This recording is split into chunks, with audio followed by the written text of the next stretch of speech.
ఓం నమః శివాయ శ్రీ మాత్రే నమః. ఈరోజు మనం షార్ట్ వీడియోలో ఒక అద్భుతమైన మంత్రం తెలుసుకుందాం.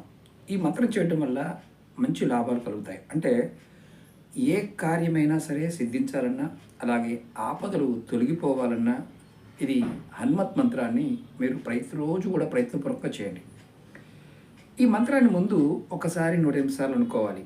ఏదైనా పని మీద వెళ్తున్నప్పుడు మరొకసారి 108 సార్లు అనుకోవాలి. ఈ మంత్రం చాలా తేలికైంది. ఈ జపం పూర్తయిన తర్వాత మళ్ళీ అంటే ఒకసారి 108 సార్లు అనుకున్న తర్వాత మళ్ళీ రెండోసారి పునశ్చరణ చేయాలి. అంటే 108 సార్లు అనుకోవాలి. మంత్రం వచ్చి రం రామాయ నమః. ఈ మంత్రాన్ని డిస్క్రిప్షన్లో కూడా పెడతాను. ఈ మంత్రాన్ని మీరు ప్రతిరోజు చేయటం వల్ల మీరు అనుకున్న ప్రతి కార్యం సిద్ధిస్తుంది. ప్రయత్నపూర్వకంగా చేయండి. ఆపదలు రాకుండా ఈ మంత్రం మిమ్మల్ని కాపాడుతుంది.